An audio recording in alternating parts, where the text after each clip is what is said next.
educativo, y hay instituciones en Colombia en la miseria física, pero en la grandeza intelectual, de manera que uno tiene que relativizar qué son los recursos. ¿Ustedes qué administran como administradores? Todo aquello que se les entrega, pero fundamentalmente y en el fondo es lograr que las personas hagan bien aquellas cosas que son convenientes a la organización. Y la organización educativa tiene la tarea de construir la mentalidad y las actitudes de la nación colombiana. Se van dando cuenta a dónde está la grandeza y la dignidad de un maestro, en que nosotros hacemos por Colombia lo que nadie hace. Nosotros le ayudamos a configurar la mentalidad al pueblo colombiano. Entonces también tenemos que responder por el juicio histórico. Si tenemos los problemas que tenemos es porque quizá no hemos hecho bien la tarea, porque hoy la verdad es que la mayoría del pueblo colombiano ya tiene oportunidad de asistir a las aulas educativas. Y ya hay generaciones, 2 o 3 generaciones, donde todos han pasado por ahí. Entonces, ¿por qué no hay cambios en la mentalidad? O esos cambios que hay, ¿por qué no logran ser tan acelerados para llegar a la sociedad que deseamos? Y el directivo docente conoce y gestiona las motivaciones del personal. A ustedes les corresponde eso, motivar al personal a tener una razón.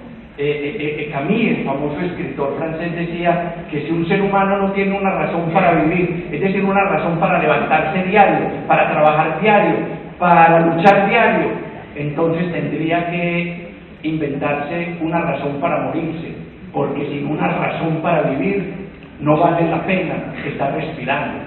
Uno respira por la utopía, uno respira porque tiene siempre algo que hacer, y esa motivación hay que sembrarla en los alumnos. Bueno, pasemos. ¿Cuál es el propósito nacional hoy en Colombia?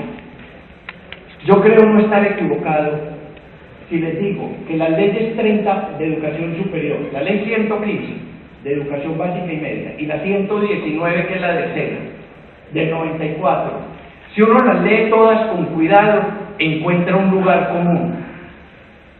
Y ese leitmotiv es la construcción de una nueva Colombia, supeditada a la existencia de hombres y mujeres integralmente desarrollados y capaces de abordar en forma permanente la construcción de su identidad. Necesitamos colombianos que sean colombianos, necesitamos hombres y mujeres que sean conscientes de su dignidad, que sean buenos y buenas ciudadanas, buenos y buenos trabajadores. Y saben ustedes una cosa, algún día me pidieron el favor de entrevistar a un pintor que de pronto ustedes conocen, ya murió, Rafael Acuña, un santanderiano que creó lo que se denomina el arte nacional en Colombia.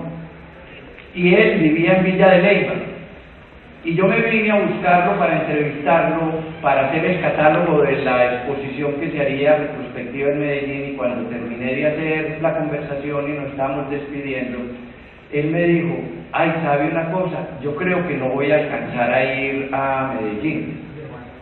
Y con la impertinencia de uno como periodista le pregunté: maestro, ¿por qué no va a ir a Medellín o por qué cree que no va a ir? Y me dijo: porque yo me siento muy enfermo y siento la muerte ya muy cercana.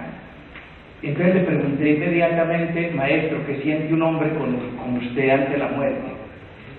Él se quedó pensando y me dijo: mucha tristeza, mi hijo, mucha. Y le dije: pero ¿por qué, maestro? Usted tiene una vida muy plena, era un hombre ya de más de 80 años. Usted, el país lo ha reconocido, lo ha valorado, su arte es admirado en Colombia y en muchos lugares del mundo donde sus cuadros están. Usted es un referente para los artistas de Colombia. Usted nos enseñó a ver con ojos nuevos este país, a apreciar su naturaleza, porque él pintaba unas naturalezas, unos árboles infinitamente hermosos. Y entonces me dijo: la tristeza mía, mi hijo, es precisamente por eso, porque yo quiero tanto a este país, y este país me quiso tanto, pero lo veo tan mal. De inmediato le pregunté: maestro, ¿por qué ve usted tan mal al país? Y me dijo: porque este país que tiene todo para ser la sociedad más perfecta del mundo, para vivir con la mayor dignidad, para que aquí nadie sufriera por una carencia, para que aquí todos tuviéramos lo que necesitamos para vivir, tan pletórico, desafortunadamente no tiene lo único que haría posible ese sueño. Y le dije: maestro, ¿qué es lo que Colombia no tiene y que le hace falta? Se quedó pensando y mirando un arbolito que estaba en el patio de su casa, y después de unos minutos de reflexión me dijo: mi hijo, lo que Colombia no tiene y podría salvarla es colombianos. Ustedes se imaginan la crítica que hay en eso.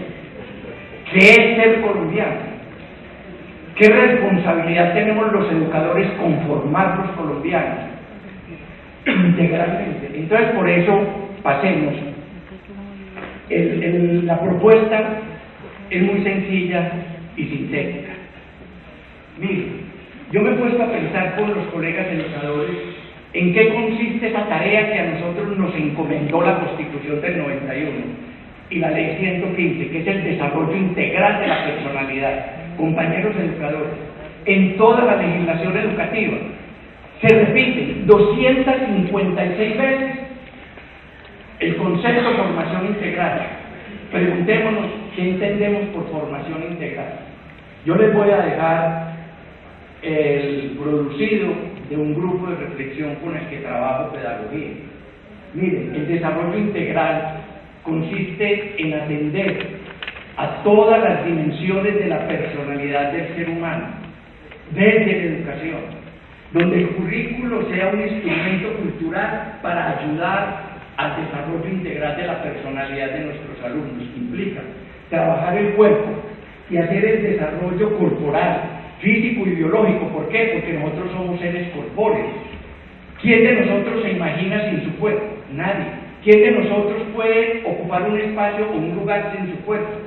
Cuando uno es consciente de que es un ser corpóreo, aprende a conocer el cuerpo. Para eso es que estudiamos biología y anatomía. Para eso es que en el currículo está la educación física. Para poder cultivar el cuerpo, para aprender a respetar el cuerpo, para saber cómo funciona, a preservar su integridad física, a no correr riesgos innecesarios. Yo veo hoy tanta falta de precaución y tanta falta de instinto de conservación, y digo ¿por qué? Porque no somos conscientes de que somos seres corpóreos. Pero tenemos una dimensión que es la intelectual, la racional, la cognitiva. El sistema educativo debe desarrollar esa capacidad del ser humano y esa dimensión cognitiva de la personalidad. Pero así como se educa la inteligencia, se educan también las emociones y los afectos. Aprender a decir que te quiero, saber escuchar que me querés, saber por qué te quiero, cuáles son mis sentimientos, cuáles son los tuyos, cuáles son los afectos, cuáles son las emociones, a expresarlas adecuadamente. Eso es educable. Todos los seres humanos tenemos una dimensión emocional y afectiva. El más grande de los racionalistas alemanes, Heidegger, al final de la vida, en una entrevista que dio, le preguntaron qué era lo más importante de todo lo que había escrito y vivido. Y él dijo: los sentimientos. Porque por los sentimientos los hombres y las mujeres tomamos hasta el 80% de las más importantes decisiones de nuestra vida. Y nosotros creemos que no hay que educar la dimensión emocional y afectiva. Claro, y cada cultura tiene una forma de hacerla, y por eso tenemos que estudiar la cultura. Pero tenemos una dimensión que es la comunicativa y la expresiva. Aprender a expresarnos, a comunicarnos, a hacer pasar nuestras ideas y nuestros sentimientos a las palabras. Oigan, educadores, díganle a los profesores de castellano que hay que enriquecer el vocabulario de nuestros alumnos. Ustedes quieren que sus alumnos sean inteligentes, cada vez más inteligentes. Denle la oportunidad de aprender más palabras, porque las palabras son los adobes con los que se construyen los conceptos, y con los conceptos es que se construye el pensamiento. A mayor capacidad de vocabulario, mayor capacidad de inteligencia. La inteligencia y el vocabulario van juntos. Tenemos en el castellano 158.000 términos. 158.000, de esos casi 60.000 americanismos. Y un buen profesional en Colombia habla con 1.250 palabras toda la vida, y un buen bachiller con 750. La pobreza del lenguaje es pobreza de la imaginación, es pobreza del pensamiento, es pobreza de los sentimientos. Voy a querer decir lo que pienso y no encuentro cómo decirlo. Voy a querer expresar lo que siento y no encuentro cómo decirlo. Miren ustedes el vocabulario de los jóvenes hoy, que es muy recortado, muy sintético. Y entonces, ¿qué te digo? Y entonces, ¿qué? ¿Y vos qué? Y no, y lo mismo. Y entonces, ¿qué? Y nos vemos. Y entonces, parce, ¿qué? Bueno, ahí vamos. Y entonces, ¿qué me entendí?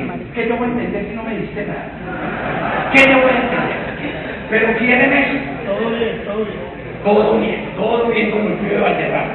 Bueno, entonces tenemos una dimensión relacional. Tenemos que educar la capacidad de relacionarnos con el otro. Eso se aprende, a relacionarnos tranquilamente, a resolver los conflictos pacíficamente. Tenemos que educar la voluntad, esa capacidad que nos permite a los seres humanos como diferenciar el querer y el deber. ¿Qué hago? ¿Lo que quiero o hago lo que debo? Pues al ser humano le corresponde hacer fundamentalmente lo que debe. Hay que aplacar el querer por el deber, porque el deber está unido al bien común. Y la gente siempre está esperando que yo obre de acuerdo al bien común, al menos éticamente. De manera que el bien privado hay que reservarlo y posponerlo ante el bien común. Que eso lo entendieran nuestros gobernantes. Ustedes se imaginan que Planeación Nacional no fuera una oficina de negocios privados, sino un departamento de planeación de la nación. Eso sería distinto. Que el Ministerio de Hacienda administrara el tesoro público en favor de la solución de las necesidades fundamentales del país y no de la entrega del dinero a los contratos y a la corrupción. Pero para eso hay que tener voluntad y lealtad con el pueblo colombiano. Tenemos una dimensión estética que educar.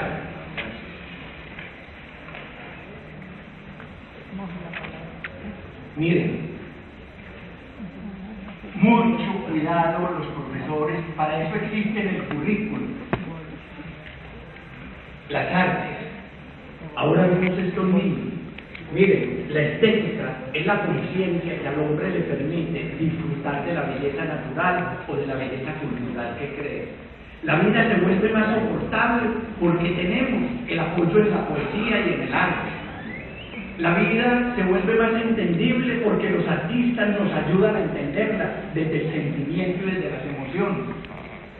Un poeta y escritor de lo que se llamaba la Europa del Este tiene una obra, Milán Kundera, que se llama La insoportable levedad del ser, y hay un personaje de él dice una cosa que a mí me quedó llamando la atención y se la repito a ustedes. Él dice que la vida de nosotros los varones, los hombres, no es más que un eterno girar alrededor de aquella persona que logra cifrar en nuestra conciencia poética la primer metáfora de amor. En un lenguaje más ordinario, yo diría como antioqueño, que el primer amor nunca se olvida. Es decir, sentirse uno amado por primera vez en la vida y amar por primera vez en la vida deja una huella tan profunda porque marca esa conciencia poética. Hay que educar la conciencia poética. Tenemos una dimensión lúdica. Los seres humanos vinimos a la vida para gozar, para disfrutarla. El goce es permitido. El goce solamente tiene un límite, que es el derecho y el respeto al otro. Pero la vida no es un valle de lágrimas. La vida no es un destierro, como dice por ahí alguna oración religiosa. La vida es también un paraíso para el goce, pero tenemos que educar la dimensión del goce en la personalidad. Tenemos una vocación, no todos nacimos para maestros. Ustedes creen que porque somos todos aquí maestros. Estoy casi que seguro, y no me equivoco. Sí, cierran ustedes los ojos, recurren con su imaginación a la niñez y se ven jugando de maestros cuando eran niños, porque jugamos a ser maestros, hoy somos maestros. Estas vocaciones surgen a través de los hechos transfuncionales de la conciencia. Entonces, no por azar, el bombero es bombero, el policía es policía, el aviador es aviador. Nosotros somos maestros. Tener una vocación, y en esto ustedes que están creando un sindicato nuevo, ojalá corrigieran lo que para mí ha sido un error histórico del sindicalismo en Colombia. Y lo digo con mucha autoridad porque creé un sindicato de profesores de educación media en Antioquia, después lo fusioné con la primaria. Mi abuelo creó ANIDA, el sindicato más antiguo de maestros de Colombia, en el año 36, no como de pronto piensan algunos que fue, porque yo tengo los archivos sobre eso. Y ese sindicato se creó con unos propósitos reivindicativos del papel y de la función social del maestro en sociedad y por consiguiente reivindicativos de los derechos económicos. Pero digo que es muy importante porque escoger la vocación de maestro no es escoger una manera de ganarnos la vida. Escoger una vocación es escoger una manera de ser y de vivir. Nosotros somos y vivimos como maestros. Así no nos pagan lo que creemos que merecemos. Pero es que si uno está como educador por el pago, y el pago hay que reivindicarlo, y el pago hay que dignificarlo, y el pago hay que buscar que sea justo y oportuno. El domingo me quedé aterrado con la deuda que en El Espectador salió que se le debe al Magisterio Oficial de Colombia. Eso es irrespeto a unas personas que el fundador de la patria dijo que había que respetar y valorar como los más ejemplares servidores de la nación. Pero eso lo saben nuestros gobernantes. Enseñémoslo nosotros a nuestros niños y algún día a esos puestos llegará quien lo sepa. Entonces tenemos que educar la vocación ética y moral. ¿Por qué? Porque la ética y la moral son indispensables en la sociedad y en la vida de una persona. La moral nos permite identificar los valores y los principios que le servirán de guía a nuestra vida, y la ética nos permite elaborar los argumentos racionales para que nuestra voluntad se adscriba a esos principios y a esos razonamientos. Tenemos una dimensión cívico-política. ¿Por qué? Porque nos tenemos que educar para convivir entre seres civilizados, entre ciudadanos de igual categoría, y no de clase social, sino de igual categoría. Y nos tenemos que educar políticamente para defender el bien común y relacionarnos con el Estado. Yo oigo compañeros educadores que me dicen que ellos son apolíticos y que ellos no se preocupan por la política, y yo creo que están equivocados. Puede uno ser no partidista, uno puede ser no militante, pero no puede dejar de ser político. Aristóteles dice que el ser humano es un ser político, es decir, un ser inmerso en sociedad que tiene que vivir y trabajar consciente de su responsabilidad social con los otros. Y eso es ser político, que es distinto a ser partidista. Entonces, también tenemos una dimensión trascendente, amigos. Miren, esta dimensión trascendente es la que le permite al hombre salir de sí al encuentro del otro, al encuentro de lo espiritual, de lo venerable, de lo religioso, de lo sagrado. Todas estas dimensiones tienen un carácter genético, porque somos hijos de alguien, de nuestros padres, de nuestros abuelos, de nuestros bisabuelos. Tenemos un contexto histórico, estamos aquí hoy y ahora, ni ayer, ni antier, ni mañana, ni pasado mañana, hoy y aquí. Y tenemos un contexto cultural. Todo eso que uno ve, eso está hecho en una fotografía que es una fotografía del Challenger de la Vía Láctea. Ese puntico del centro que está debajo de la palabra expresiva es la Tierra, y es una fotografía real del Challenger. Esta es la galaxia. Nosotros pertenecemos a un sistema solar muy pequeño y somos uno de los planetas más pequeños del sistema solar. Ahí estamos nosotros, en esa bolita, caminando, los millones de seres humanos. Si yo dijera que ahora va a pasar por aquí una piedra volando, ustedes dirían, este enloqueció. Y resulta que la Tierra es una piedra volando en el espacio, y ahí vamos nosotros. Por eso hay que cuidar el mundo. La obligación mía es cuidarme yo Cuidar al otro, que es el campo de la política, dice Foucault, y cuidar del mundo, que es el campo de la ecología, porque el único planeta hasta ahora habitado es ese. Y puse esa fotografía para tomar una metáfora, y es que los físicos nos enseñan que el mundo, el universo está en expansión. Mis amigos, cuando ustedes piensen en un alumno, piensen que es un sujeto cuya vida y cuyo mundo están en expansión, y hay que dejarlo expandir, no contraer. Bueno, finalmente entonces, ¿qué nos queda? La propuesta. Pasamos, si me haces el favor. La propuesta es muy sencilla. Está por allá el amigo de la cabina.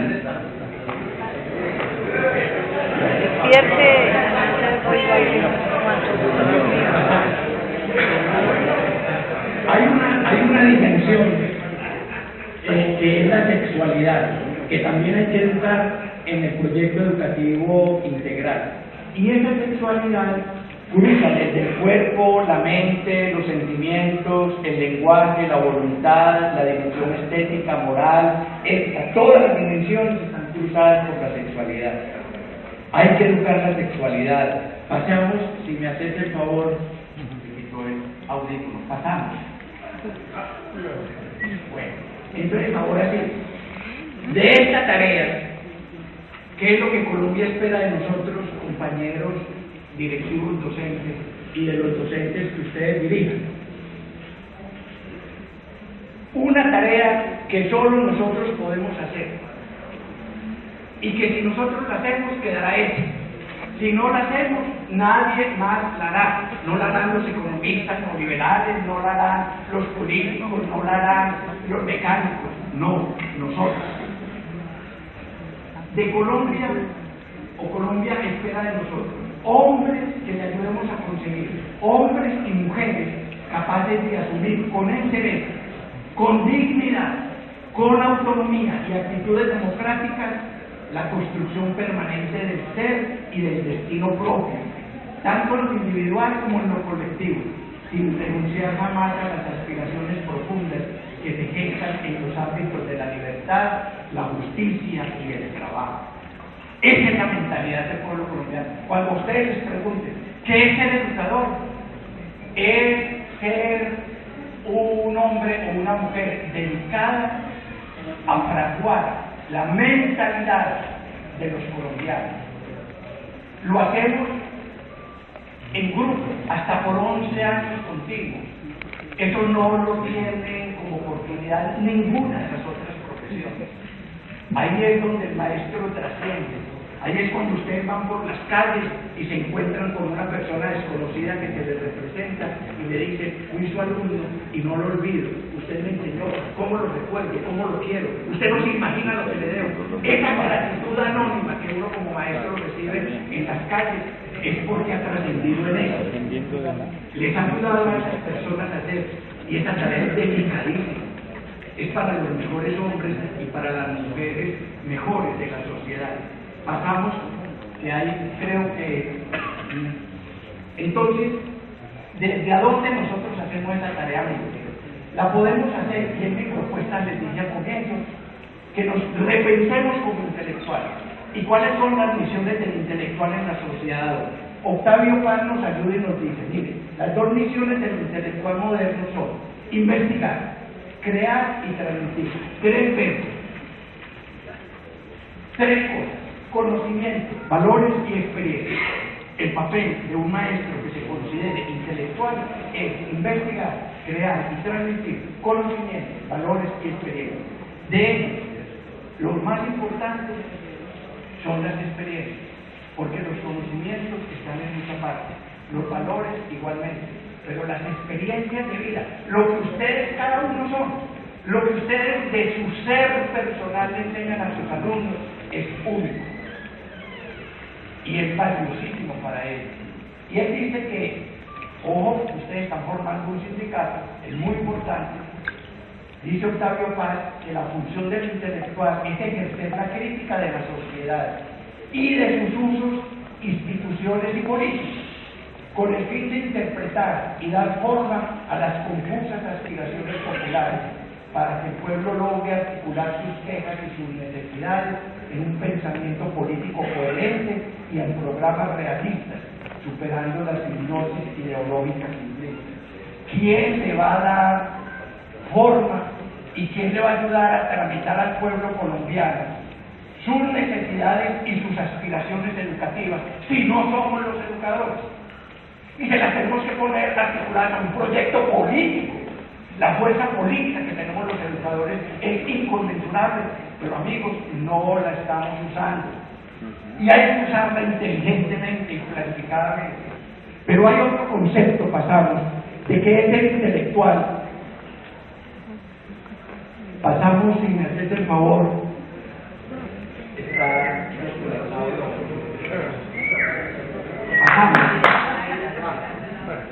Mire, este señor, Padaconar, es jefe de redacción del Times de la India. Tuve ocasión de conocerlo y oír y ver un trabajo de él sobre el papel del intelectual. Uno como educador, si se considera un intelectual, según él, establece el equilibrio razonable entre los imperativos del progreso económico, inducido por la ciencia y la tecnología, con la gestión eficaz de los recursos humanos y naturales, el respeto de los derechos humanos, la protección del ambiente, la afirmación de la identidad cultural sin agresividad ni apología, la preocupación constante por las aspiraciones espirituales y morales de los individuos. Ahí hay una tarea política por hacer. Esta es nuestra tarea si somos educadores intelectuales. Aquí hay una plataforma que se puede convertir en un proyecto político, de política cultural y de política educativa, para formar los nuevos hombres y mujeres que Colombia necesita. Y creo que está la última. Pasa otra. Pasa. Bueno. Miren ustedes. Cada que ustedes tengan un compañero educador al lado, que depende de ustedes, y cada que tengan un alumno, sepan, y no se les olvide nunca, que ese compañero y ese alumno tiene una necesidad. ¿Y saben cuál es esa necesidad? Admirar los grandes espíritus y que los profesores sean justamente los intérpretes de los grandes espíritus para los estudiantes. Esto lo dice Raymond Aron, un profesor de la Universidad de la Sorbona y director del periódico Le Monde mucho tiempo, que ya murió. Me tocó una experiencia con él para que ustedes vean qué es ser maestro. Tenía una clase a la que íbamos más o menos 60 alumnos. Y esa clase empezó los viernes en la Sorbona, y fue llegando gente y gente, hasta que tuvieron que pasar la clase de él para el Gran Palais, donde caíamos 6.000 personas, y era a las 5 de la tarde, y a la 1 de la tarde ya estaba lleno el auditorio de gente venida de toda Europa a oír este maestro. Y él decía, miren, yo he trabajado en educación consciente de que los alumnos necesitan admirar a los profesores, pero ¿saben qué pasa?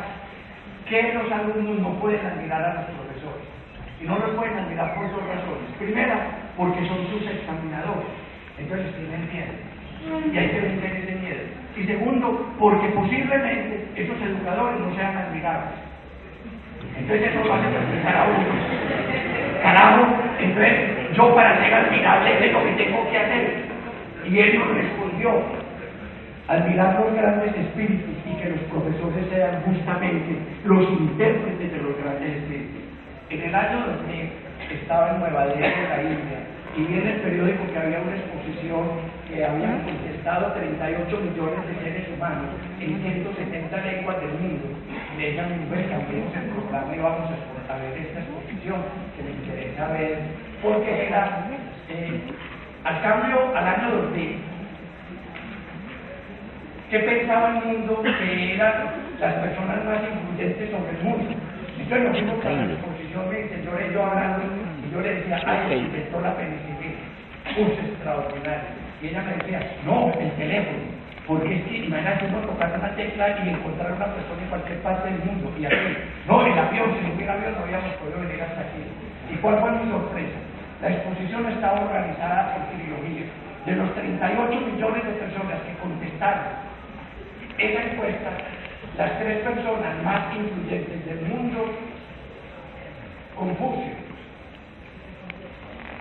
líder espiritual, Jesús, líder espiritual, y Buda, líder espiritual. El segundo panel tenía 3 líderes espirituales. Lógicamente, Gandhi, estaba Martin Luther King y estaba un rey mogol, el que hizo para su esposa el gran monumento de Taj Mahal, porque durante el gobierno fue el único gobierno en lo que era India en que convivieron pacíficamente todas las tribus, todas las religiones, con tolerancia social y sin matar. Y así seguían, y solamente en el puesto 99 aparecía el primer científico. ¿Qué es lo que la humanidad está necesitando? ¿Quién le dé sentido a su vida? ¿Quién le ponga sentido a su existencia? Y eso lo podemos hacer los maestros con los alumnos. Entonces, miren, ¿cuándo se cumplirá eso? Pasemos. Eso se cumple y esta sí es la final. De la tercera parte. Ojo, que estamos interesados por la dignidad de nosotros. ¿Cuándo tendremos la dignidad reconocida que nosotros tenemos? ¿Cuándo? ¿Cuándo la conseguiremos? ¿Cuándo nos la otorgarán? Cuando los colombianos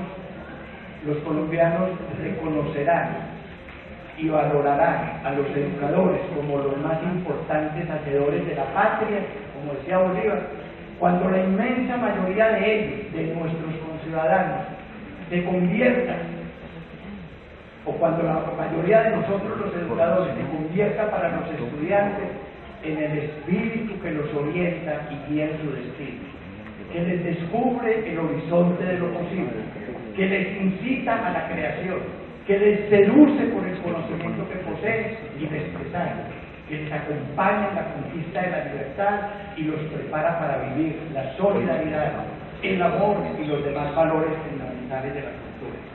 Cuando los estudiantes descubran, cuando los padres de familia descubran que los educadores hacemos esto, no le tendremos que hacer más reclamos a nadie. Muchas gracias y suerte.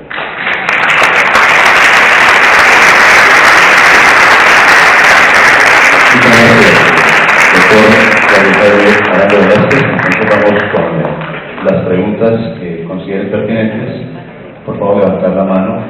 Las niñas de logística estarán recogiendo las preguntas para que, evidentemente, nuestro doctor Jaime nos pueda contestar. Saludar al señor rector del Colegio Braulio González de la ciudad de Yopal, licenciado Juan José Sarmiento, agradecerle también por ese trabajo que viene realizando, que tiene que ver en la formación de ese grupo de comunicadores jóvenes. Aquí ya tenemos el grupo de comunicadores, con Gonzalo también, con estas niñas, hacer el trabajo que se viene realizando por parte de otros comunicadores, colegas del departamento de Casanare. Sin meditar, naturalmente, el trabajo de la labor educativa que está realizando las diferentes instituciones educativas de la ciudad de Yopal y el departamento de Casanare. Vamos con la primera pregunta, licenciado Manuel.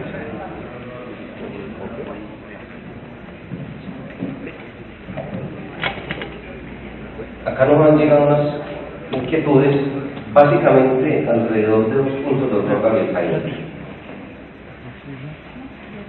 De acuerdo a lo que usted ha expuesto, ¿qué diferencia existirá entre instrucción y educación? Instruir y educar. Instruir puede hacer cualquier persona, pero educar.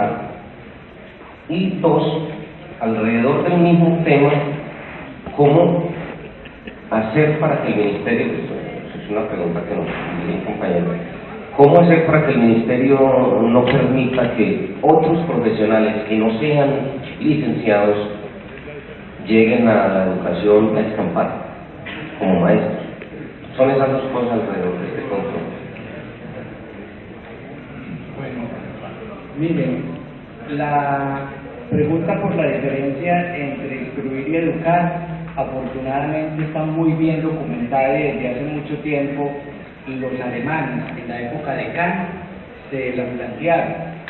Y la palabra educación está implícitamente asociada a formación, de manera que educar es formar, y formar es desarrollar plenamente el carácter y la personalidad del estudiante, pero no porque uno lo haga, sino porque uno le facilita las condiciones para que el estudiante desarrolle su personalidad y su carácter. Esta charla inclusive está muy inspirada en ese concepto alemán de Bildung en alemán, que por mi formación inicial en filosofía, pues yo tengo esa manía de mirar el mundo desde la filosofía y de tratar de explicármelo desde ella.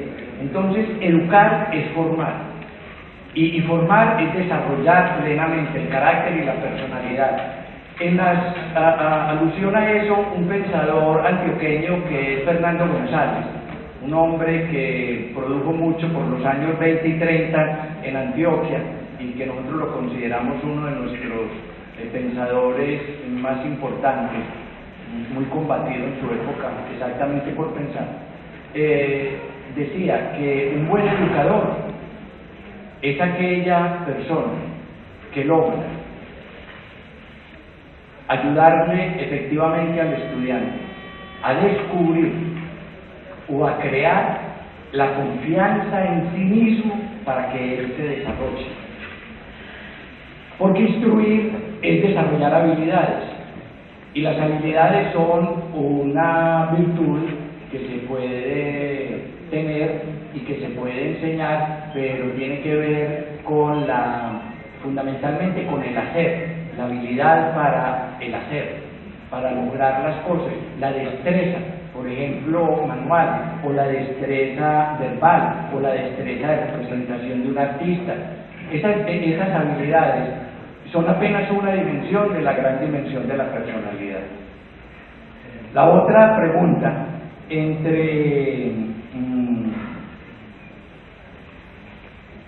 ¿qué hacer con los profesionales no docentes? Yo, antes de contestarla, les quiero decir una cosa que ustedes seguramente ya la tienen registrada y se la habrán puesto en consideración a sus autoridades.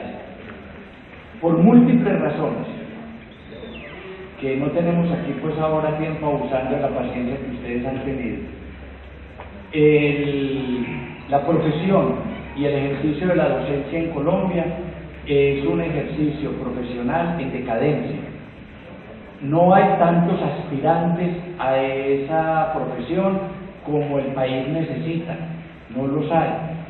No están llegando, las facultades de educación se están cerrando en casi todas partes, las normales bajo el pretexto pues de cualificación se redujeron en toda parte, pero lo cierto es que cada vez hay menos educadores. La mayor parte de los educadores hoy en formación son educadores en ejercicio, no son educadores nuevos, y esto viene sucediendo hace mucho tiempo, y el ministerio o no sabe